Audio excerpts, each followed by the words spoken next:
Hi everyone, good afternoon and hope you will be fine. मैं Sunil sir आप सबका स्वागत करता हूं Ramendra the art of understanding educational platform पे।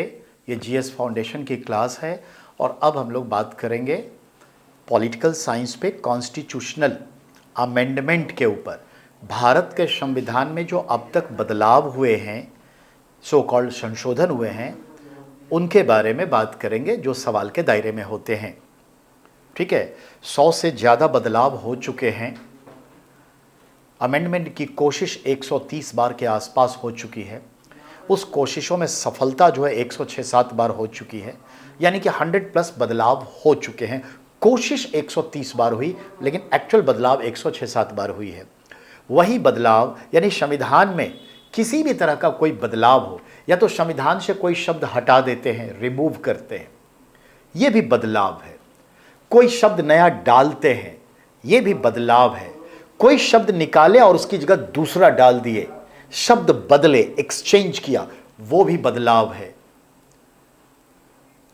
संविधान के प्रस्तावना में, मूल अधिकारों में, 368 आर्टिकल में, इमरजेंसी पावर में, पूरे संविधान में कहीं भी बदलाव हो सकता है, शिवाय जो केशवानंद भारती बनाम 1973 के केस में सुप्रीम कोर्ट ने 19 मूल तत्वों की पहचान की है, यानी 19 originality of the constitution of India, उसमें बदलाव नहीं हो सकते, वरना तमाम चीजों में बदलाव हो सकते हैं। इन तमाम बदलाव, चाहे वो कोई शब्द निकालना हो, कोई शब्द डालना हो, कोई शब्द बदलना हो, ये सभी बदलावों को कहते हैं क्या? संशोधन, अमेंडमेंट। तो हम बात करने जा रहे हैं constitutional amendment in India's constitution, Bharat के संविधान में अब तक के संशोधन जो रिलेवेंट हैं उस पर बात करेंगे। तरीका हम बताएंगे कैसे कैसे होता है, कैसे पूछेगा। आइए, तो बात हमारी हो रही है पेज नंबर 1 और आज की तारीख कहती है 10 अक्टूबर 2022। जीएस फाउंडेशन, और ये क्लास है आज हमारी पोल साइंस पे। और पोल साइंस में ये जो क्लास है हमारी, वो ओरिएंटेड है on constitution of India,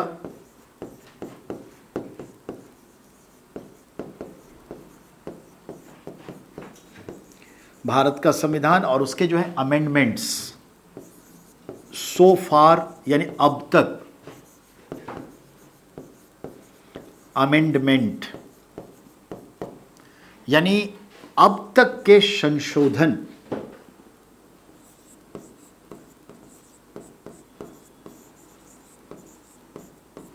through out. तो संशोधन अब तक का मतलब क्या निकाले? मतलब भी तो निकालना पड़ेगा। तो मतलब निकालें हम ये, यानी 1951 से लेकर 2022 तक का ले लेंगे। ये मोर देन 100 टाइम्स अमेंडमेंट,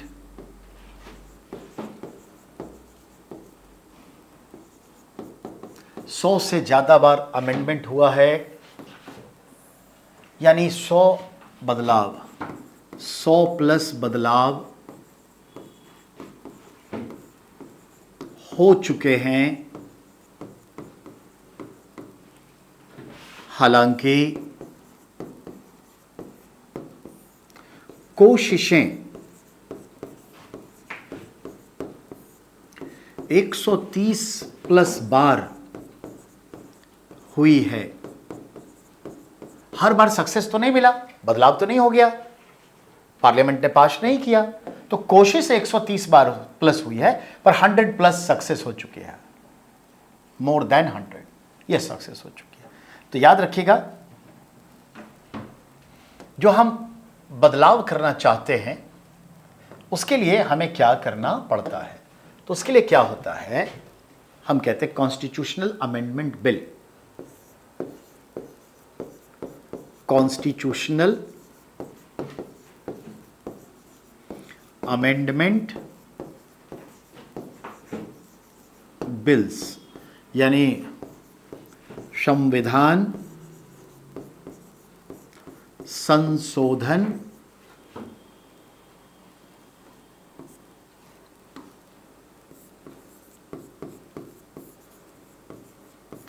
विधेयक। आपको ये पता चला बिल को क्या कहते हैं? ये जो बिल है उसी को कहते हैं विधेयक। तो संविधान संशोधन विधेयक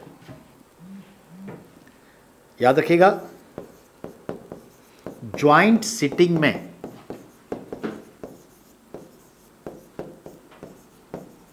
नहीं लाया जा सकता, यानी कांट इंट्रोड्यूस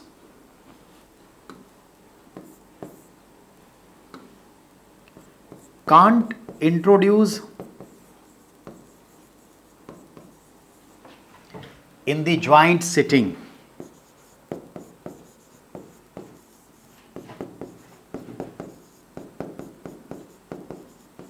जिसको हम कहते हैं संयुक्त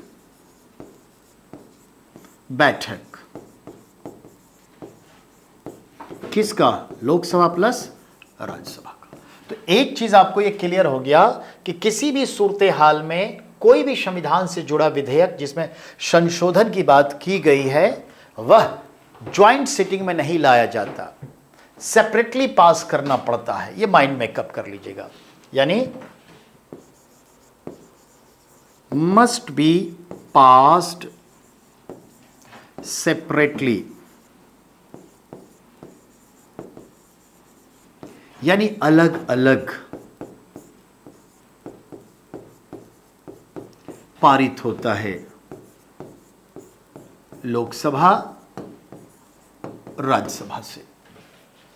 तो एक बात तो आपको यह हो गया कि कॉन्स्टिट्यूशनल अमेंडमेंट बिल पर ज्वाइंट सिटिंग नहीं बुलाई जाती, ज्वाइंट सिटिंग में नहीं रखी जाती, अलग अलग दोनों को पास करना होता है। ये कंफर्म आपका हो गया। अब दूसरा पॉइंट लिखते हैं,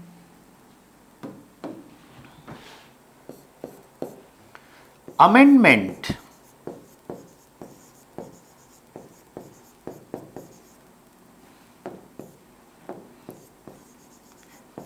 can be done in any parts and articles, even in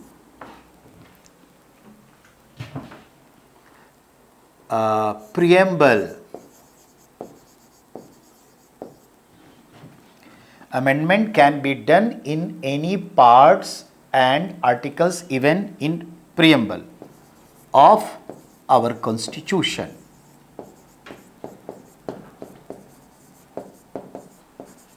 except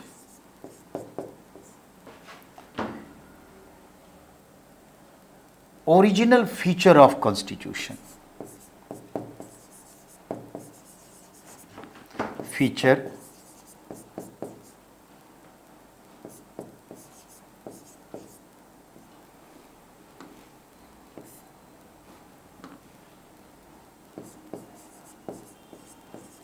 of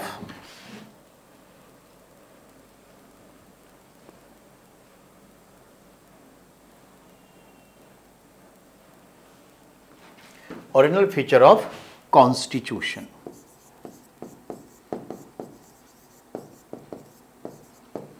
That is 19, ठीक है, by the Supreme Court of India 1973 Kesavananda case. तो ये 19 पॉइंट ऐसे हैं जो ओरिजिनल है, जो मूल तत्व हैं संविधान के, मूल तत्व उसमें नहीं हो सकते।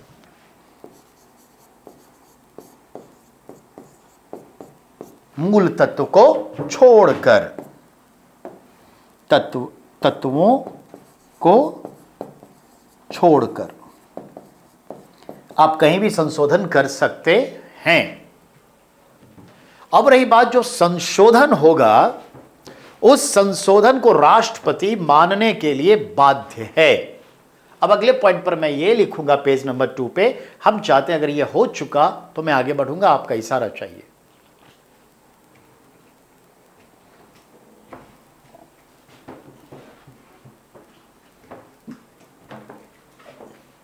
चलिए, तो पेज नंबर हम 2 पे चले।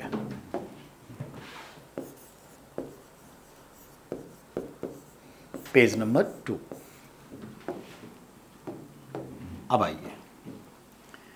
दी president of India liable to accept amendment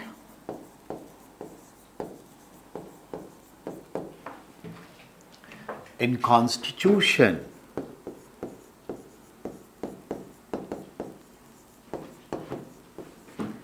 can't go against, must be signed। उस अमेंडमेंट बिल को पास करने के बाद उसे साइन करना पड़ेगा, यह ध्यान में रखिएगा। वो उसके अगेंस्ट नहीं जा सकता, सिग्नेचर करने के लिए बाध्य है। यह एक बड़ी बात है। अब हमने आपको बताया था 3 टाइप ऑफ अमेंडमेंट।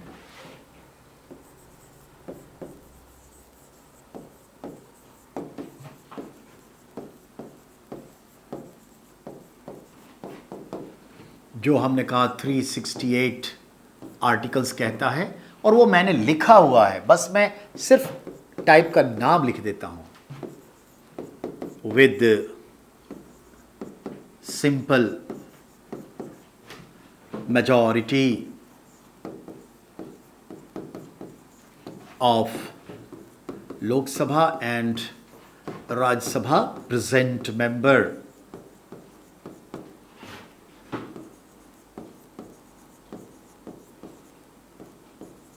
यानी लोकसभा राज्यसभा के उपस्थित सदस्यों के सिंपल मेजॉरिटी से, जिसको आप कहते हैं 50% मोर या प्लस कह लीजिए। दूसरा होता है विद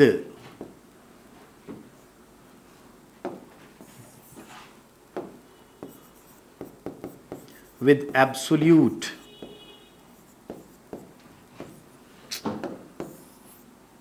सीधा लिखते हैं, एब्सोल्यूट मेजॉरिटी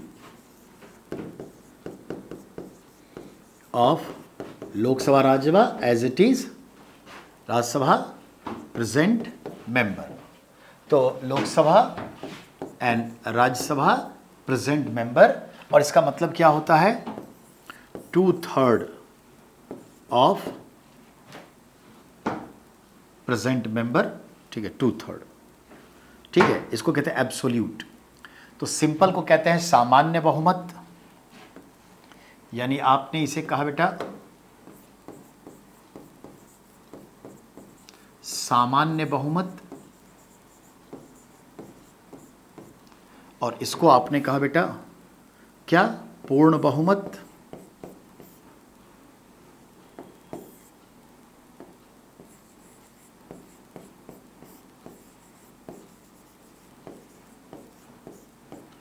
और तीसरा जो बता रहा हूं मैं,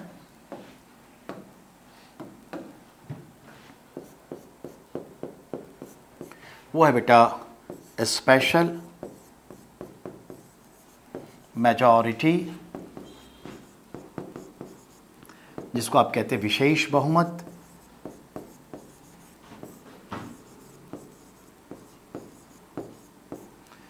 ठीक है। अब विशेष बहुमत को कैसे हम स्पेशलाइज्ड करें, तो आइए विशेष बहुमत कैसे होता है ये देखें। 2/3 of Lok Sabha and Rajya Sabha present member and at least 50% state legislative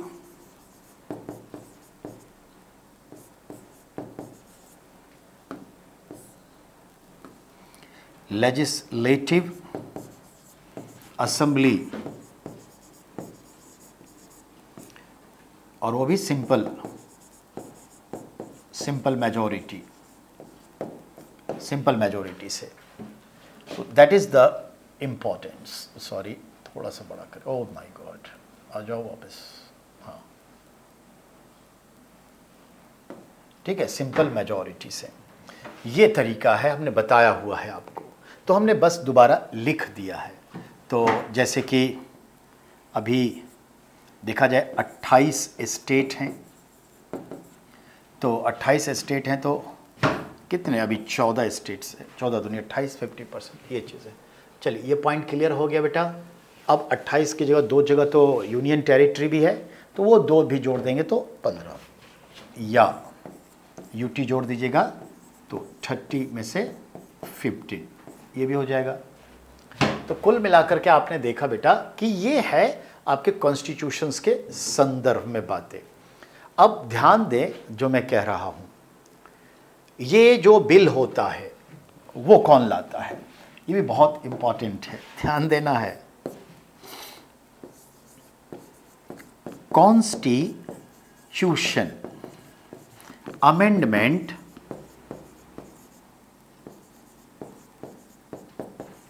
जो बिल है वो कौन लाता है, इंट्रोड्यूस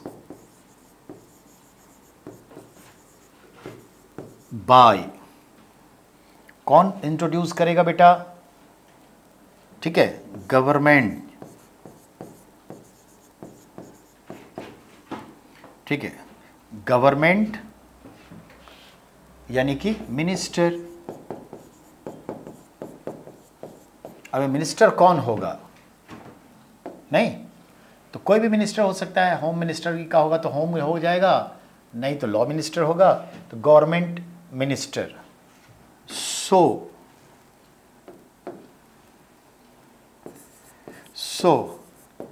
इट इज अ, ठीक है, government bill.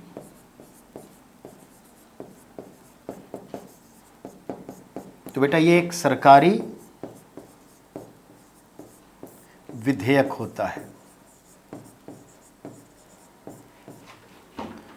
In any house introduced. बेटा इसको इंट्रोड्यूस करेगा कोई मिनिस्टर ही जिससे रिलेटेड होगा, और इंट्रोड्यूस जो करेगा तो लोकसभा राज्यसभा कहीं भी इंट्रोड्यूस कर सकता है, पहले कोई ऐसा नहीं है कि ये लोकसभा में ही इंट्रोड्यूस होगा। तो देखिए इतनी सारी जानकारी तो अभी आपकी प्राइमा फेस थी कि अमेंडमेंट के लिए क्या करना पड़ेगा, और हमने पहले बताया any changes, any removing of words sentences, adding of the word sentences, exchange of the words, all are considered. तो ये भी लिख लेते हैं पेज नंबर 3 पे। चलिए ये भी बात खत्म ही कर लें।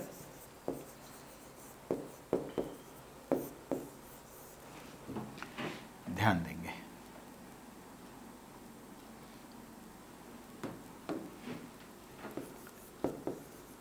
any changes like exchanging, adding,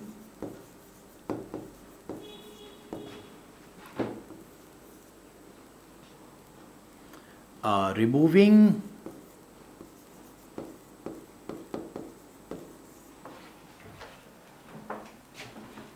a word,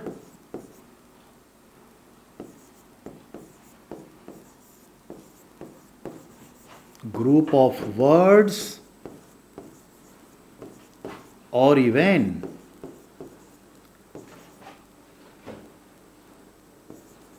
sentences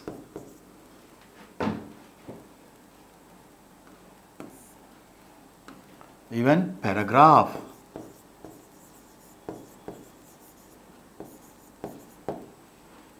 called amendment.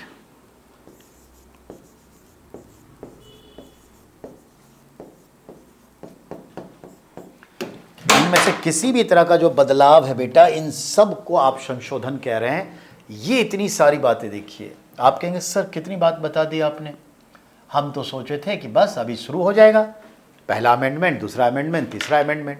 पर देखा आपने, ये बेसिक्स है, ये कॉम्प्रिहेंसिव है, जीएस फाउंडेशन है।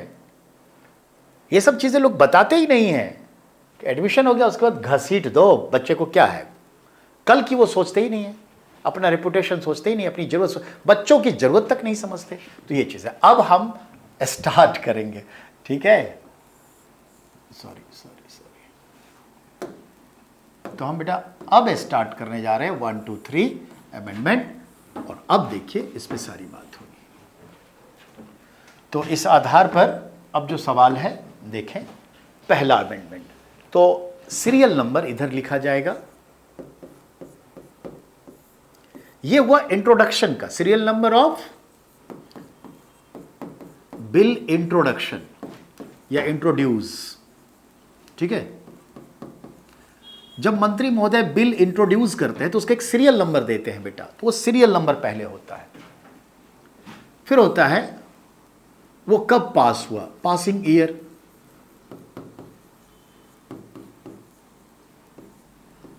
तो पासिंग ईयर जिस साल वो पास हो जाएगा।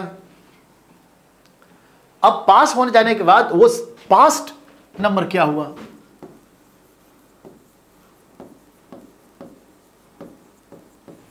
Of bills. तो जो बिल पास हुआ अब उसका नंबर क्या, मान लीजिए कि हम 5वें नंबर का बिल इंट्रोड्यूस किए, वो सीरियल नंबर 5 है, लेकिन 5वां लिया, पास तो हो गया, लेकिन इससे पहले एक पास नहीं हुआ था, तो ये चौथा पास्ट हो जाएगा। ये माइंड मेकअप करिएगा। अब आइए, उसके बाद क्या होता है, उसमें विषय, सब्जेक्ट या प्रोविजन। क्या बदलाव हुआ, अब ये बदलाव किस आर्टिकल में हुआ, किस पार्ट में हुआ, किस वर्ष हुआ, बदलाव क्या हुआ, सीरियल नंबर क्या था वगैरह, पासिंग नंबर क्या हुआ। तो दैट इज द इंपॉर्टेंस, ये याद रखना बहुत जरूरी है बेटा। तो चलिए, ये तो समझ गए कि किस किस चीज पे हमें फोकस करना होगा। तो ये सब विषय के संदर्भ में होता है। अब चूंकि बहुत सारे पैराग्राफ होंगे, कुछ भी होंगे, तो ये सीरियल नंबर बॉक्स में नहीं चल सकता, ये सब चीजें मेंशन होती है। तो इस मेंशन के तहत सबसे पहला देखते हैं, ये हुआ सीरियल नंबर 1, और ये पास के बाद भी 1 ही रहा। अब ये पहला संविधान संशोधन कब हुआ, 1951 में ये संशोधन हुआ। क्या हुआ, नहीं तो हम कहेंगे 9वीं अनुसूची जोड़ी गई। प्रोविजन क्या हुआ, तो हम कहेंगे 9वीं अनुसूची जोड़ी गई। यानी पहले से कितनी अनुसूची थी, 8, अब प्लस क्या होगा 1 इक्वल टू कितने हो गए 9। अब 9वीं अनुसूची जोड़ी गई। क्या हुआ गया, तो वो आपसे नहीं पूछेगा, लेकिन आप जान लीजिए जो संपत्ति का, स्वतंत्रता का हमारा मौलिक अधिकार है, सामाजिक हित में सीमित किया जा सकता है। यानी क्या बात कही गई, गौर से सुनेंगे। नागरिकों के मौलिक अधिकार, यानी ऐसे कर देते हैं, नागरिकों के स्वतंत्रता एवं, ठीक है, एवं मतलब संपत्ति, स्वतंत्रता एवं संपत्ति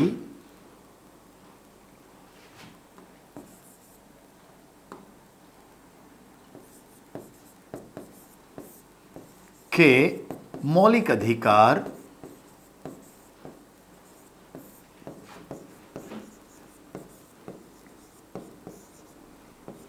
मौलिक अधिकारों को सामाजिक हित में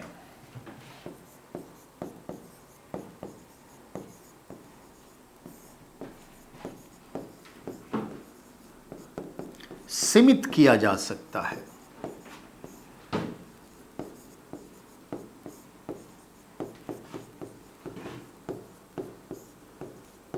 बहुत मायने रखते हैं ये बात। क्या मतलब हुआ? बेटा मेरी संपत्ति है और सरकार वहां फैक्ट्री बनाना चाहती है, सड़कें बनाना चाहती है, स्कूल बनाना चाहती है, कॉलेज बनाना चाहती है, हॉस्पिटल बनाना चाहती है, और ये ऐसी व्यवस्था है, ऐसे मतलब संगठन है या कंपनी है या ऑर्गेनाइजेशन है जिससे पूरे समाज का भला होगा। और उसने कहा कि यही जगह ठीक है और वो जगह हमारा है, मेरा खेत है, खलिहान है या मेरा घर है, तो हमारा जो अधिकार है संपत्ति का अधिकार, उससे हमें वंचित करके उस जगह को वो एक्वायर करके हमें मुआवजा वुआवजा देके उस जगह पर हॉस्पिटल बना सकता है। तो मेरे जो मूल अधिकार हैं संपत्ति का लिमिट कर दिया गया सामाजिक हित में, एक की जगह हजारों का हित तो सीमित कर दिया गया। मेरा कुछ फ्रीडम है, freedom of speech, freedom of protest, freedom of ढेर सारी, लेकिन हमें उसे कंट्रोल कर सकता है सरकार। अगर उसे लगता है कि ये जो फ्रीडम है इससे समाज की सद्भावना, हार्मनी बिगड़ने वाली है, तो कह देगा भैया आप 3 दिन अंदर रहो, आप घर से नहीं निकलोगे, नजर बंद हो, आपकी शुद्धता को बाधित करते हैं, आप ये बोल नहीं सकते, आपका ट्विटर ब्लॉक कर दिया वगैरह वगैरह, सामाजिक हित में। देखा? तो ये चीज़ है, तो ध्यान में रखिएगा बेटा। आप भी जानते हैं सामाजिक हित में ही देखते हैं कि फलाने जगह पे फलाने नेता जा रहे हैं, नहीं जाने दिया गया, नहीं आप यहां नहीं आ सकते, क्यों? बलवा हो सकता है। मोदी की सभा को, अमित शाह की सभा को कितनी बार ममता दीदी ने कलकत्ता में नहीं होने दिया ना, सांप्रदायिक दंगे हो जाएंगे। तो ये चीजें हैं आर्टिकल 1। तो 9वीं अनुसूची कब जोड़ी गई? 51 में। किस अमेंडमेंट से? नंबर 1 अमेंडमेंट से। पहला अमेंडमेंट कब हुआ मालूम है क्या? पहला अमेंडमेंट किस विषय से जुड़ा है? 9वीं अनुसूची जोड़ी गई तथा नागरिकों के स्वतंत्रता और संपत्ति के मूल अधिकारों को सामाजिक हित में सीमित किया जा सकता है का प्रावधान पारित हो गया। यह हुआ 1, इसको ऐसे समझना होगा, ठीक है। अब इसी तरह से चलेंगे 2, 3, 4, 5, लेकिन जो इंपॉर्टेंट है उसी की बात करेंगे। तो अब हम चलेंगे 7 पे। 1 के बाद हमारे लिए 7 इंपॉर्टेंट है। आप कहेंगे कैसे सर?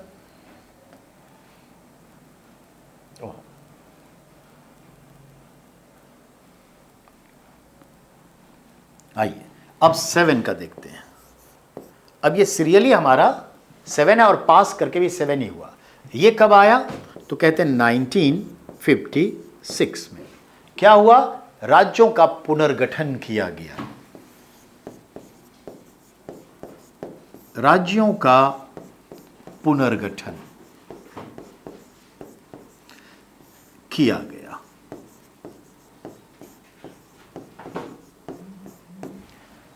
तो याद रखिएगा, राज्य पुनर्गठन हुआ, ये एक अच्छी बात है। तो अब क्या कर दिया गया? 14 राज्य और 6 केंद्र शासित प्रदेश बनाए गए। 14 राज्य एवं 6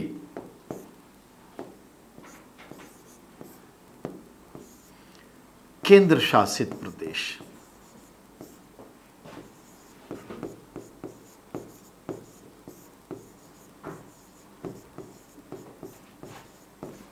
की स्थापना हुई। 14 और 6 कितने होते हैं बेटा? 20, यानी टोटल आपको कितना लगा? 20। और बेटा जब देश आजाद हुआ था, संविधान तैयार हो गया था, तो उस टाइम में 29 राज्य थे।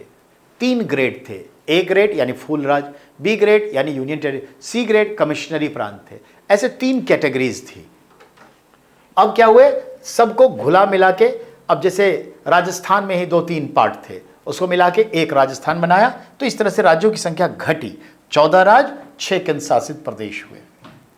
तो राज्य पुनर्गठन आयोग कब हुआ था पहली बार? 1956। कौन से संविधान संशोधन से? 7वें से। किस वर्ष? 1956 में। क्या हुआ? राज्यों का कितने राज्य बनाए गए और कितने केंद्र शासित प्रदेश? आपके सामने में है। अब एक और चीज, अब क्या हुआ? तो ये जो बनाए गए, तो अब देखते हैं, आंध्र प्रदेश इसी में एक राज्य बना। तो याद रखिएगा, नोट,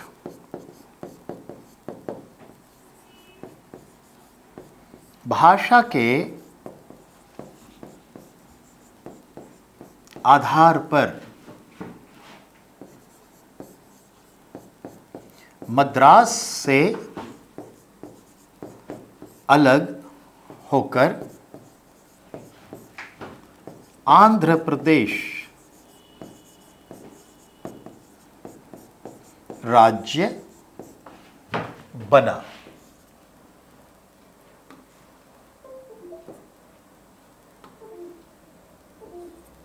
आंध्र प्रदेश राज्य बना कब? वही 1956 में। तो बेटा, भारत में भाषा के आधार पर पहला राज्य जो बना वो कौन था? आंध्र प्रदेश। किस संविधान संशोधन से? यही इंपॉर्टेंट, किस राज्य से अलग हुआ? मद्रास से। तब उसका नाम तमिलनाडु नहीं था, मद्रास था। तो मद्रास से अलग होकर बना। यह ध्यान में रखने की चीज है, ठीक है।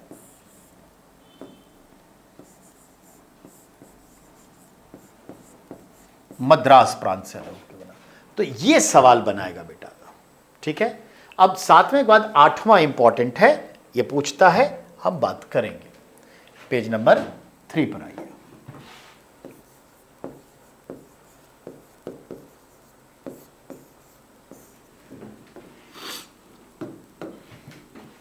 अब हम 8th पे आते हैं। अमेंडमेंट नंबर 8 कब हुआ? 1960 में। क्या हुआ ये देखना है, नहीं? तो 8th जो है सीरियल नंबर 1960 में हुआ। देखना है क्या हुआ, तो ध्यान से सुनेंगे। भारत में एससी और एसटी को लोकसभा में और राज्यों की विधानसभा में सीटों का आरक्षण तथा आंग्ल भारतीय समुदाय को लोकसभा में कुछ परिस्थितियों में अधिकतम 2 एमपी नियुक्त, मतलब मनोनीत करने का एक तरह से रिजर्वेशन प्रावधान, और कुछ राज्यों की विधानसभाओं में अधिकतम 1 एंग्लो इंडियन, आंग्ल भारतीय समुदाय का मनोनीत करने का राज्यपाल का जो है पावर। यानी ये आरक्षण, यानी एंग्लो इंडियन और एससी एसटी का ये जो रिजर्वेशन है, ये प्रोविजंस भारत के संविधान के मूल ढांचे में सिर्फ 10 वर्ष के लिए दिया गया, ये कहते हुए कि जब भारत का संविधान लागू होगा अगले 10 वर्षों तक इनको ये रिजर्वेशन प्राप्त होगा। तो हम देखें 1960 में ये खत्म हो रहा था, 50 में संविधान लागू हुआ, 60 में खत्म हो रहा था। तो ये प्रोविजंस खत्म हो रहा था और वोट बैंक की राजनीति थी, तो इसे 10 साल के लिए फिर बढ़ाना था। तो 1960 में 8वां संविधान संशोधन आया और एससी एसटी एंग्लो इंडियन के ये रिजर्वेशन नॉमिनेशन 10 साल के लिए और एक्सटेंड कर दिया गया। यानी अब 1960 से 1970 तक के लिए कर दिया गया। यानी अब 10 साल जो मूल संविधान में था, 10 साल का एक्सटेंशन मिला। तो ध्यान देंगे, 8th अमेंडमेंट 1960 क्या हुआ? SC and ST reservation, ST seats reservation in the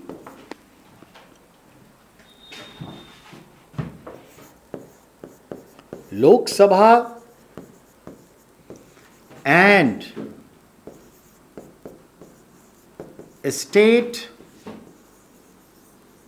legislative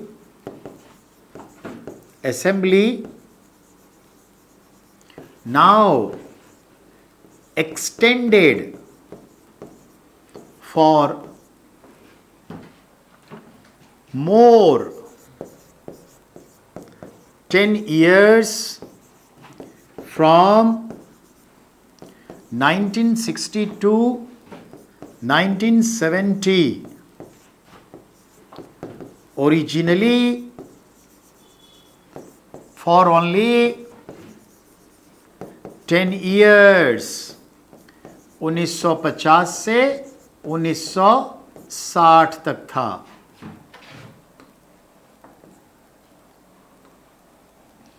तो मूल संविधान में ये था बेटा। अब इसे 10 साल के लिए फिर बढ़ा दिया गया। ठीक है, तो ये बात हुई। And nomination of two Anglo-Indian in the Lok Sabha and one nomination of Anglo-Indian in the some state assembly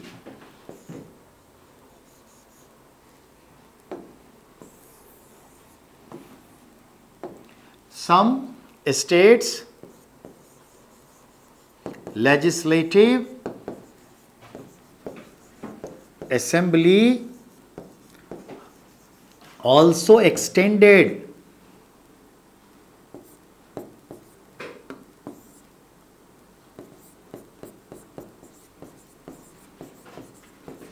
for next 10 years, 1960 to 70. Originally 10 years था, 1950 to 1960, अब एक्सटेंड हो गया। तो पहली बार इसे एक्सटेंड किया और हर बार 10-10 वर्ष के लिए हर 10 साल पर एक्सटेंड करता रहा। 2010 में आखिरी एक्सटेंड मिला, 2019 में समाप्त कर, 2020 के जनवरी में गृह मंत्री ने इसे समाप्त कर दिया कि अब कोई एक्सटेंशन नहीं। लेकिन किसका? एंग्लो इंडियन का। SC ST का अभी भी चल रहा है। That is the way. तो ये भी आपने देखा बेटा। अब आइए आगे देखते हैं। ठीक है, तो ये आपका था बेटा। अब आइए अगला 10वां। तो अब देखिए 10th अमेंडमेंट कब आया ये भी देखना है। 1961 में आया। तो 10th अमेंडमेंट देखते हैं 1961 में। ठीक है,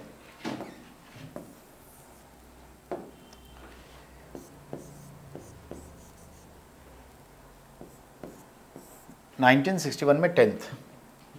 अब ये क्या कहता है? आपको भी याद होगा, दादर नागर हवेली को भारत का अंग बनाया गया और केंद्र शासित प्रदेश का दर्जा दिया गया। दादर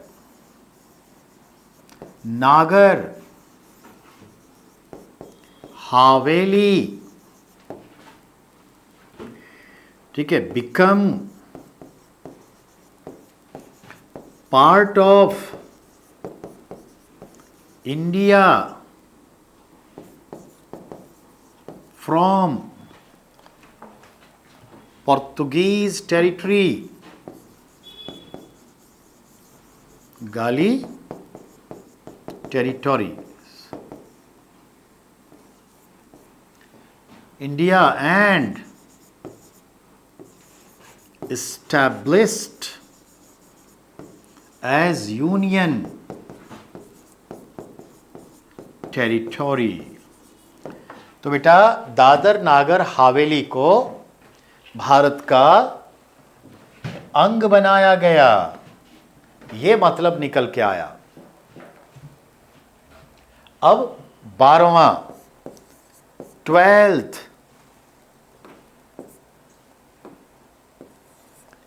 अमेंडमेंट, ये कब आया? 1962 में आएगा। और 1962 में आएगा तो तो ये याद रखना है कि अब क्या होगा, तो ध्यान देंगे। गोवा नाम सुना है ना, दमन दीव को संघ शासित प्रदेश बनाया गया, भारत का अंग बना।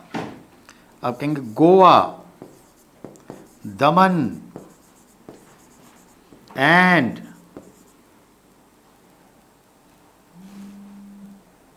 Diu become part of India,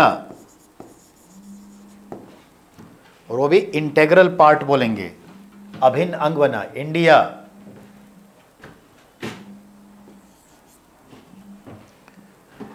and given A status of union territories, तो दोनों को एक ही में शामिल किया गया था, यूनियन टेरिटरी, तो यूनियन टेरिटरी का दर्जा दिया गया। तो ये भी क्वेश्चंस आपके सामने में आ गए बेटा। चलिए यहां तक पहुंच गए, अब आगे बढ़ेंगे, 12 तक पहुंच गए। 13वां संविधान संशोधन की बात करें तो हम चलें पेज 4 पे।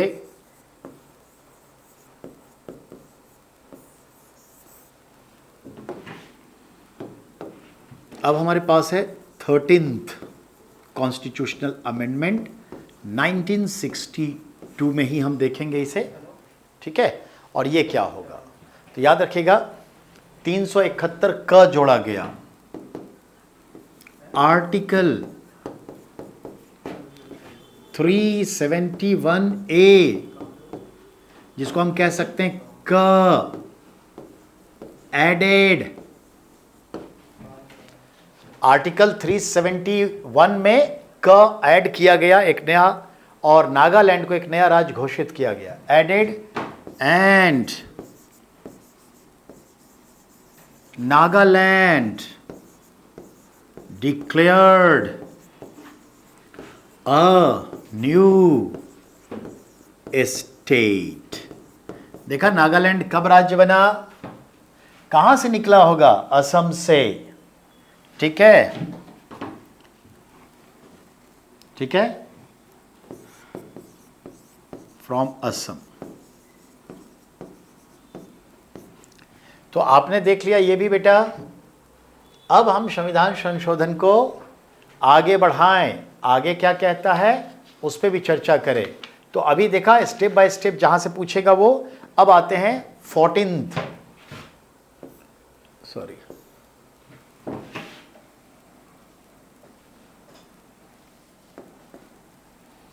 अब है आपके पास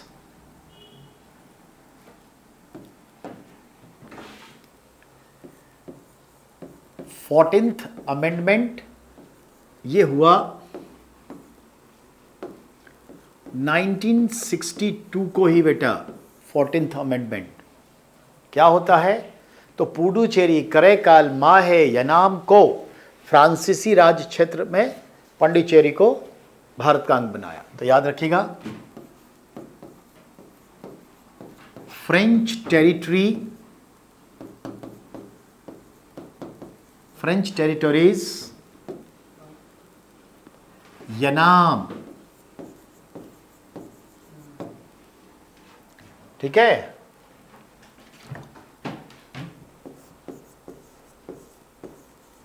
करैकाल,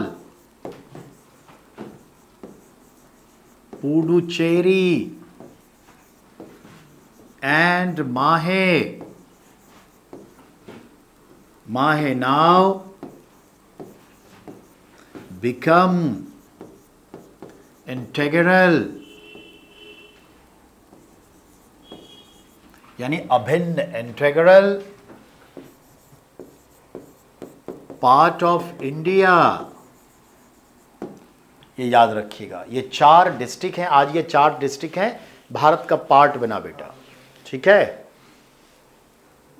अब 18वें नंबर पे आइए, 18th, ये कब होता है, 1966। Now on the based of, तो हम लिखेंगे now on the base of language Punjab state reconstructed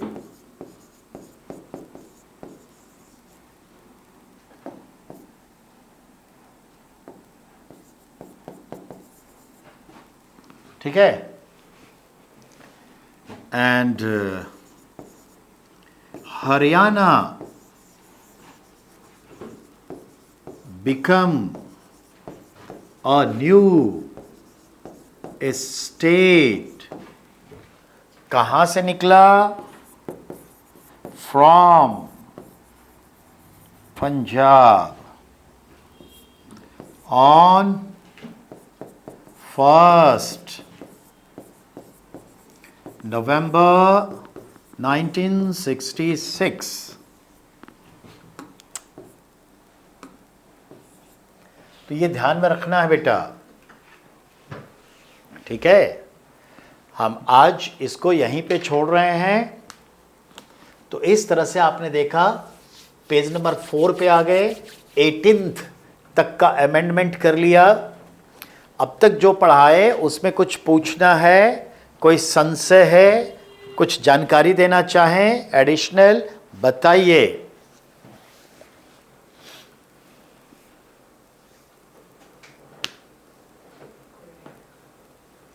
okay, तो हम समाप्त करते हैं। Okay, thank you.